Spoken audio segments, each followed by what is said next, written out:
started The Truth Doctor on my son's first birthday. This was Halloween 2019. It has been almost 4 years, and I'm now 6 months pregnant with my next child, my daughter. Growing a following of almost 2 million online by doing these funny dances and relating trends to mental health concepts. It was fun. It was really fun then, back in 2020, 2021. And of course, when I'm saying it's fun, there were a lot of terrible things going on.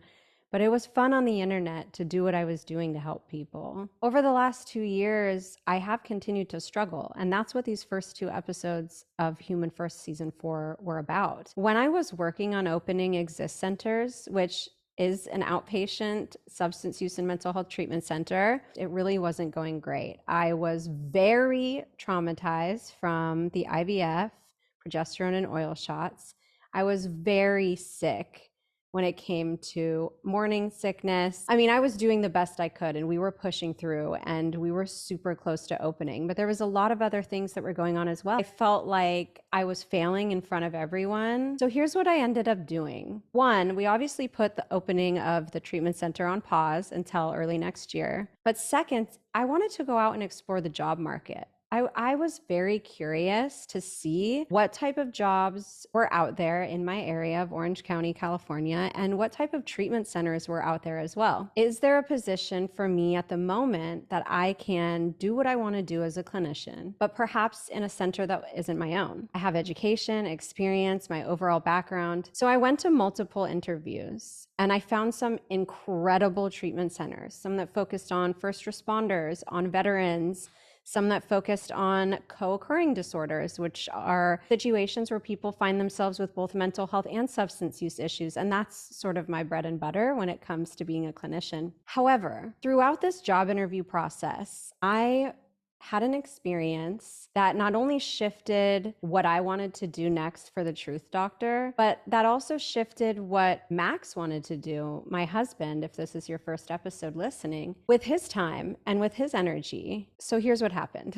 I go to a job interview for a clinical director position. I'm like ridiculously overqualified for this position, but I'm open to it. It's part-time, it's in my area, it's my population of expertise. I go there and I guess I don't know how else to say it, but when I asked about the populations that this treatment center treated, I was met 2 separate times by 2 separate people, completely unprompted, with comments about borderline personality disorder patients. It might have been because this was like a mental health focused facility, and so maybe they get more people that have personality disorders. I don't know. I really didn't dive deep into it, but basically when they were discussing the type of populations that they treated, 2 separate staff members decided to make comments about the fact that because they are a mental health treatment center, they do have to work with the quote unquote borderlines, and that they don't want to work with them, but they have to work with them, and that they can be really fun when they like you and can leave you really great reviews online, and they can be really horrible when they don't like you, but eventually they come around. And so we just kind of put up with them here. This employer, potential employer, did not know that I was diagnosed with borderline. I didn't even ask if they treated borderline. I didn't bring up anything about personality disorders, but they continued to talk about this population of people, my people, in a very derogatory, degrading, stigmatized, hopeless way. And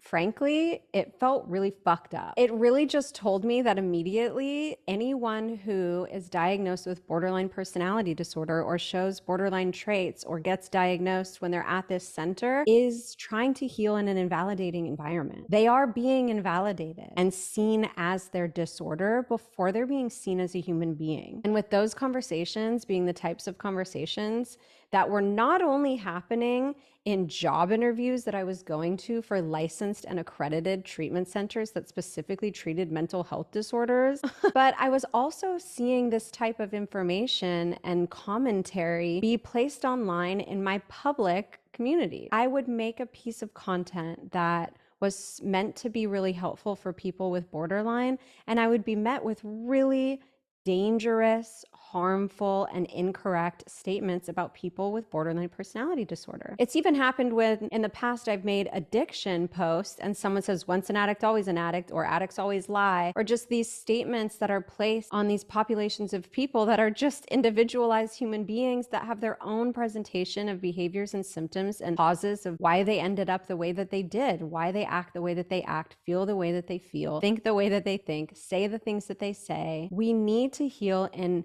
validating environments. And what is a validating environment? Let's start with the definition of a community. I not only looked up the Oxford Dictionary definition of community, but I also went into the research to see how do people define communities in the mental health space. The Oxford Dictionary has two primary definitions for community. One is a group of people living in the same place or having a particular characteristic in common. Okay, that makes sense.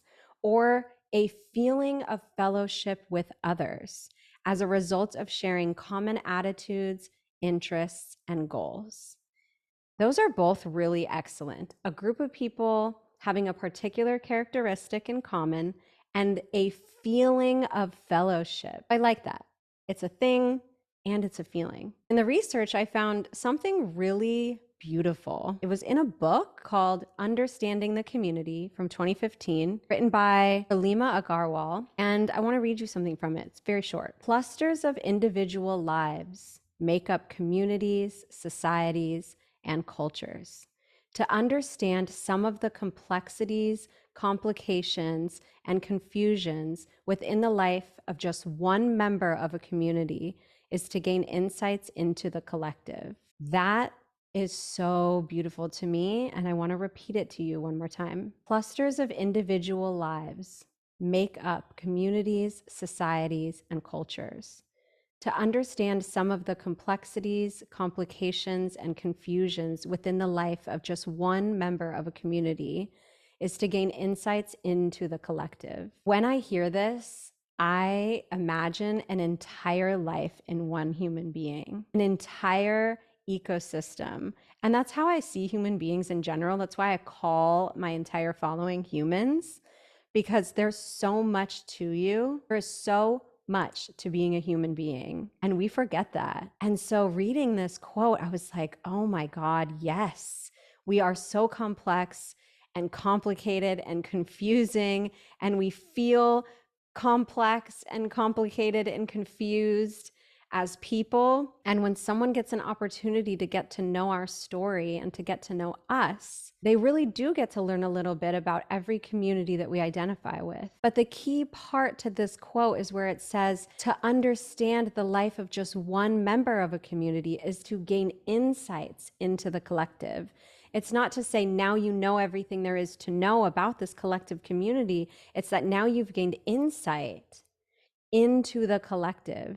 You have now a new perspective to think about this label, this location, this experience, this belief system.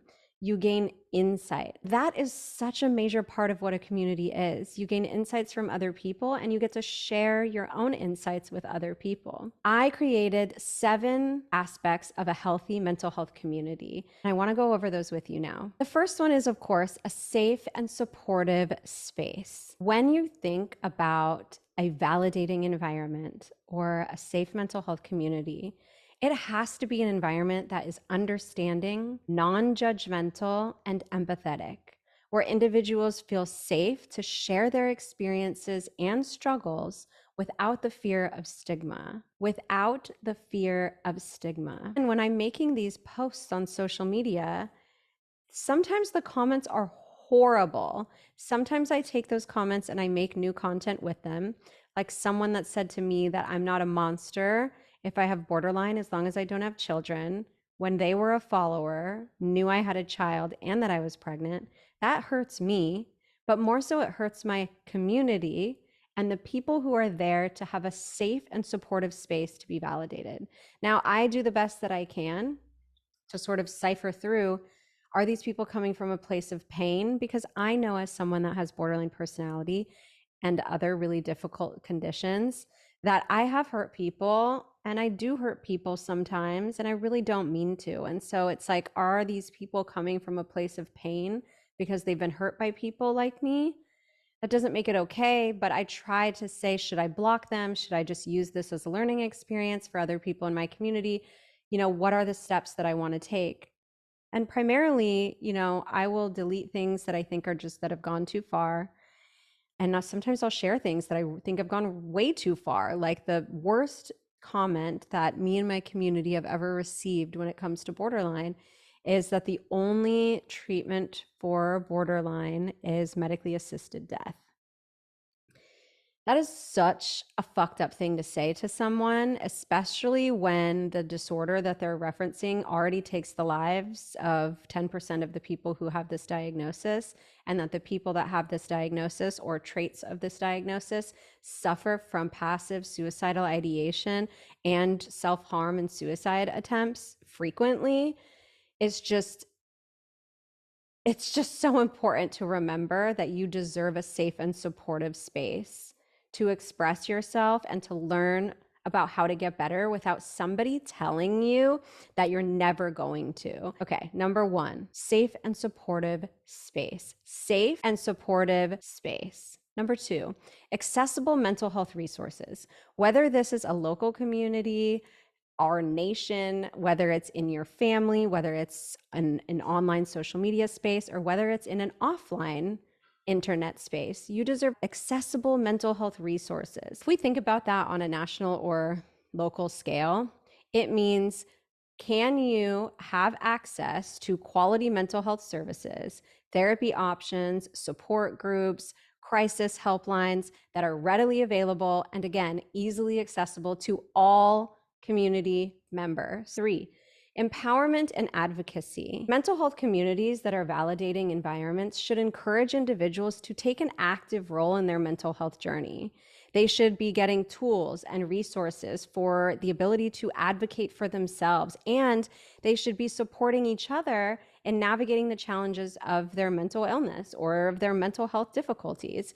Empowerment and advocacy. If you really are in a proper mental health community, not only are you feeling safe and supported, not only do you have access to mental health resources, but you also, those resources and that environment lead you to feeling empowered and lead you to feeling like you can advocate not only for yourself, but for other people. Number four, holistic mental health approach. Unless the community is specific to a certain intervention, to a certain approach, to a certain modality, if you're allowing a large group of people that can form a community because they have something in common to exist in the same space, there needs to be an awareness that as much as each of those individuals are the same, they are also different. So when I'm saying holistic mental health approach, I'm not thinking about things like holistic interventions.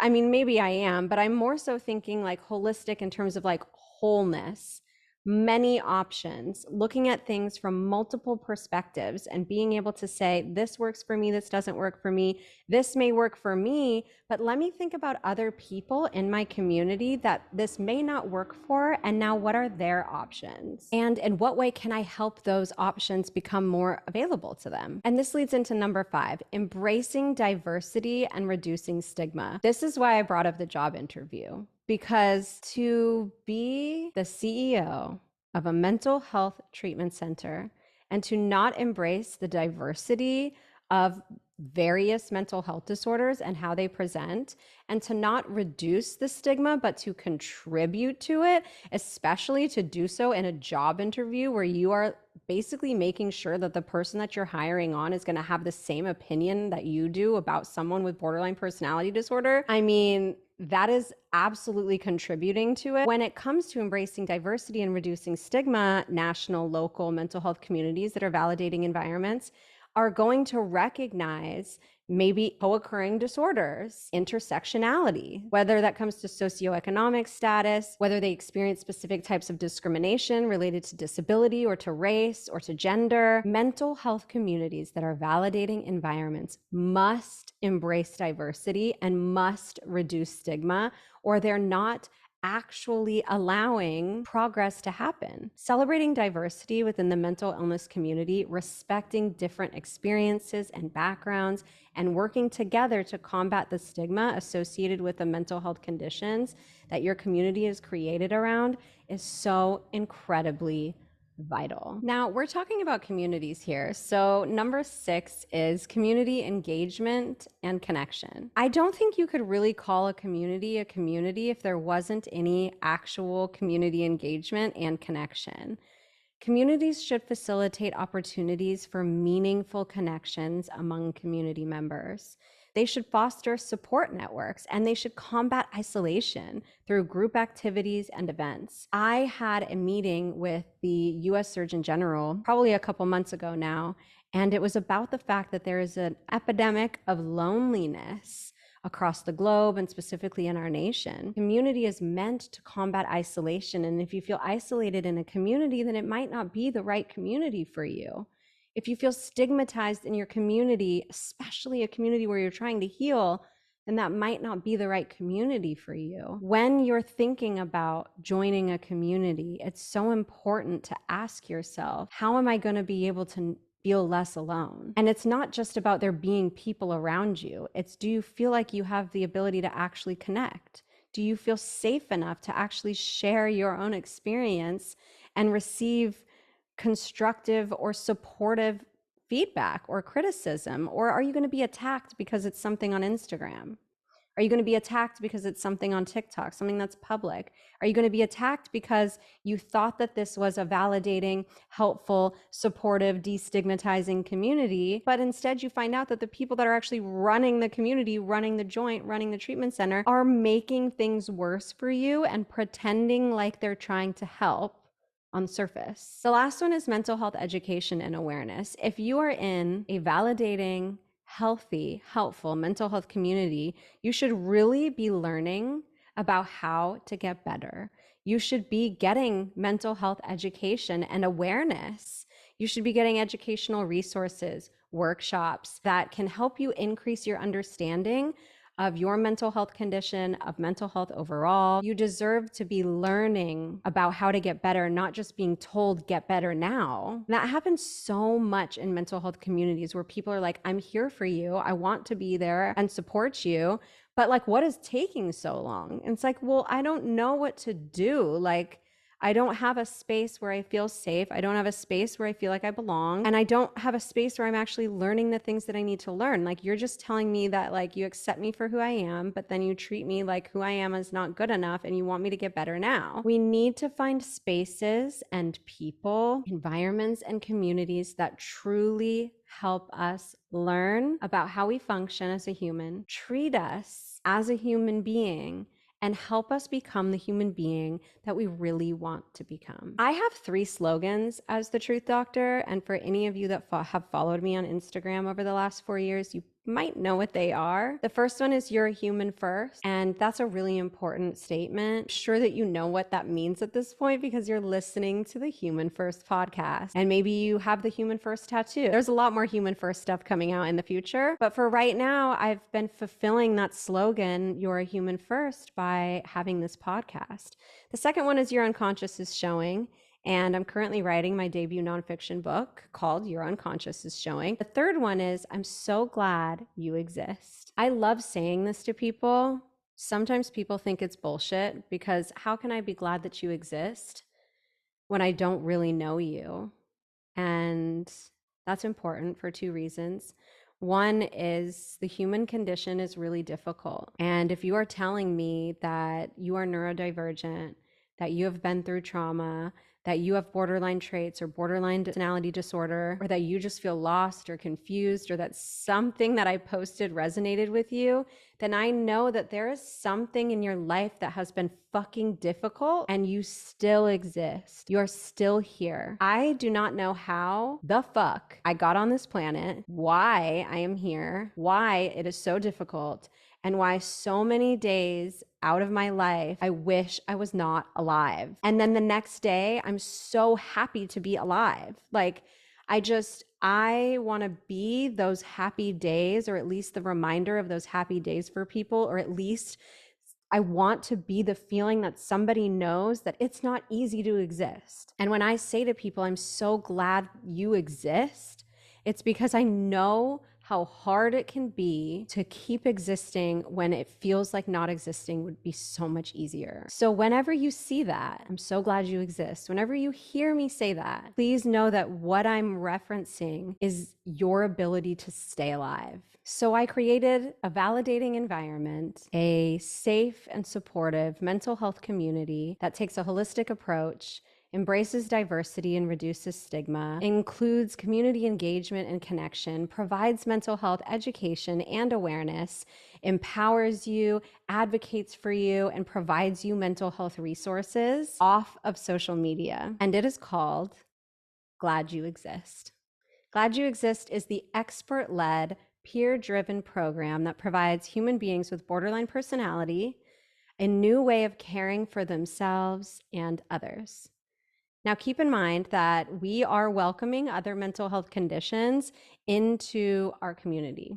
Other mental health conditions that present in a really similar way to borderline would be people that are diagnosed with CPTSD, people that are not diagnosed with anything and feel like they have traits of borderline, traits of CPTSD. Also, people who are in the neurodivergent community.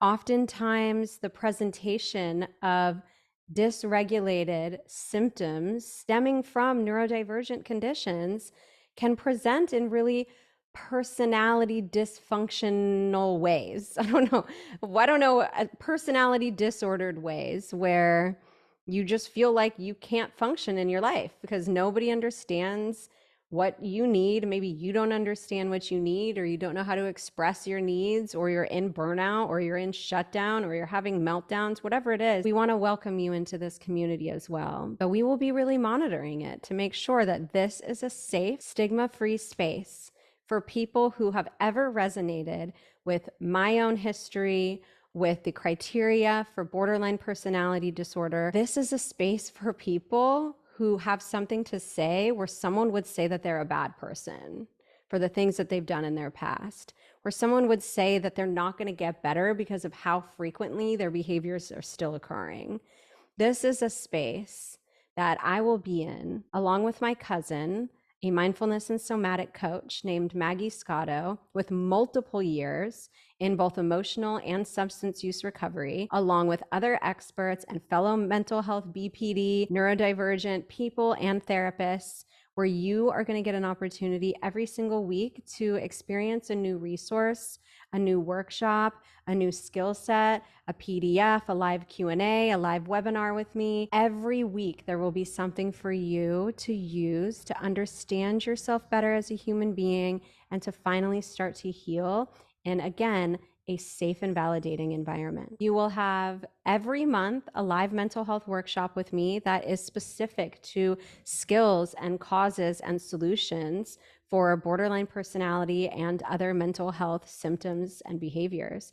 Monthly live Q&As closed off from social media, away from anything that anybody could possibly say negative in the comment section, and live Q&As where you can pop on and meet me, and I will directly provide you resources and skills and tips and education that can guide you on your next step towards healing.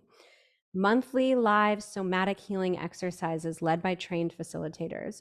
So these are things like actually learning about your physiology and actually learning about your body. Your body is the one environment that you can't leave. So how can we get you to a place where it feels like a safe home that maybe you have never had? How can we get you to feel like your body can be used to your benefit and not just as a reminder of how painful existence can be? To check in off social media safely and start your journey of healing, or continue your journey of healing if you're already on one. It's $48 a month. And we start the community off with a 3-month subscription. at $145. It's less than one therapy session for 3 months at $145, and you are getting so much. I'm ready after 4 years to really meet you, to really help you, and to be helped by you as well. Because this is not therapy and this is not treatment. I am interested in meeting you in real life, helping you in real life. I mean, yes, it's over the internet, but I want to see your face and I want to know your name, and I want you to know that you're not alone, and I want you to have a space where you can feel like someone is glad that you exist, and hopefully that someone can be you. We can get to a place where the fact that we are glad that you exist helps you feel glad that you are. I'm really excited because I want to see what you have to bring to the table too, because as much as I say it's expert-led, when I say expert-led, I don't only mean me as an expert and the other experts that I'm going to bring on that understand borderline personality, neurodivergent, and other mental health conditions, but you are also the expert in your experience. And I really want to learn from you too. I want you to know that you have important shit to share, and we want to give you the opportunity to do that. So you can find more information about this community at thetruthDoctor.com/glad you exist.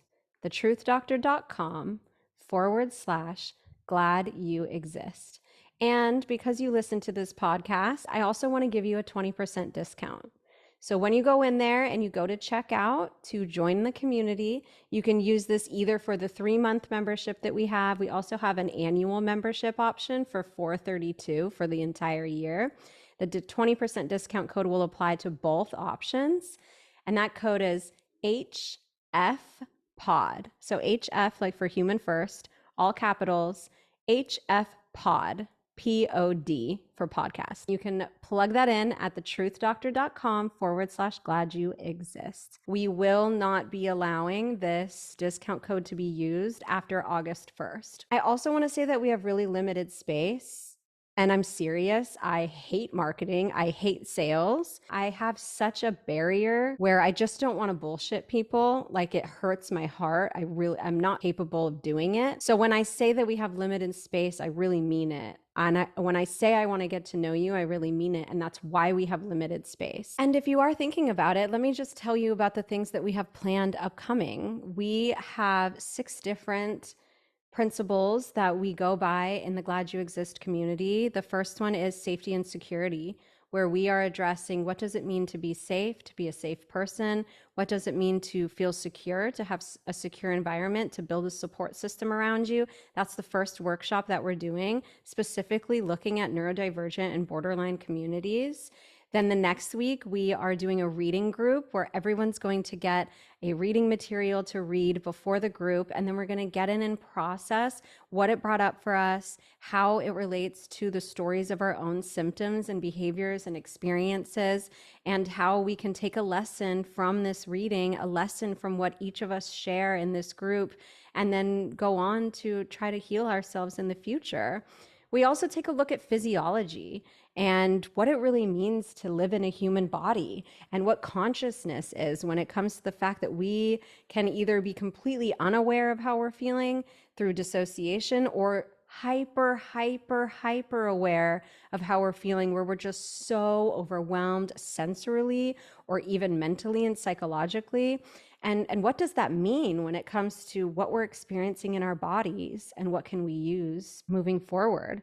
There will be somatic healing workshops where you will learn yoga techniques, mindfulness techniques for those that have been traumatized, for those that have not been traumatized, breathing techniques that may work for you and some that you know won't, and really acknowledging that you deserve skills and tools that work for you, and we will help you figure out what those are. We're also going to look at unconscious patterns. How does your brain function out of your control? And what stories, what psychological stories have you told yourself that are significantly affecting you in an unconscious way? We're also going to take a look at relapse and regression. Whether you use substances or not, the word relapse can also mean going backwards, feeling as though you're going backwards, reverting back into old patterns and habits. And this can happen a lot with people with personality disorders and people with neurodivergency because we're wired a certain way. And as much as we want to be wired a different way, the old wiring is so powerful and so strong. And so what do? How can we become aware of what it looks like for us to be falling backwards, and how can we catch ourselves or ask other people to help us? Another principle is self-esteem and self-actualization. Let's actually get you to feel like you're a person that has worth, desires, perspectives, opinions, help you feel confident in those things, and help you take steps forward to start to actualize who you want to be. And then also health-related social needs, like what's going on in your real world, in your real environment, and how can we help you find actual local, safe, validating communities and environments where you don't only have to rely on our community, our Glad You Exist community, to feel like you have a place in the world. How can we help you create a place in your own life, even if that's in your own apartment, even if that's in your own neighborhood, even just with one friend or one family member? Let us help you initiate creating your own safe mental health community. We are not expecting you to stay and Glad You Exist forever. We're expecting you to learn through our principles. Let us learn from you while you learn from us. Heal a little, make resources and support systems for yourself outside of our community, and then just flourish like a human being that's actually glad that they exist, where you actually feel happy. So we have workshops, we have PDFs, we have webinars, we have somatic skill building, we have experts coming in, we have a community feed where you can share your journey and your struggles. We have challenges that are going to be going on every week or every month that I will be participating in right alongside you. I want to heal with you. I am so sick of how hard it has been over the last few years, and I'm so sick of the distance between us. Less expensive than treatment. Again, it is not a replacement for treatment or therapy. I'm not going to be able to provide you directly, let's go back and look at all of your historical stuff. Let me give you screenings and assessments and diagnoses. That's not what's happening here. We're going to meet each other like humans, and we are going to help each other heal, because there are not enough spaces on this fucking planet, even in mental health treatment centers, where we can feel safe and supported and validated in a mental health community. So just one more recap for you. The discount code for 20% off of the Glad You Exist community is all capitals, no spaces, HFPOD. There are limited spaces, and out of 2.3 million people globally, if you are interested in this, I really want you to check it out. thetruthDoctor.com/glad you exist. Thank you so much for listening to this episode. I'm honestly filming it the day that I'm releasing it because I haven't been feeling too glad that I exist for the last couple days, and that's okay. And I want you to be able to show up in this community if that's how you're feeling. I'm so glad that you exist. I'm so glad I'm making this episode. I'm so glad that the community is coming out. And our first workshop is next week. It will be live. If you can't make it, it will be recorded. You can watch it after. And it's on safety and security. It's on how to feel safe as a human being when perhaps all you've known is unsafety. And I'm so excited to meet the people that are going to be in it. And I hope that one of them is you. It only feels appropriate to close out this episode by saying, I will see you in 2 weeks. Thank you so much for listening. And regardless of whether or not I see you in the Glad You Exist community, or if you go and find yourself the right mental health community for you, I am so glad that you exist.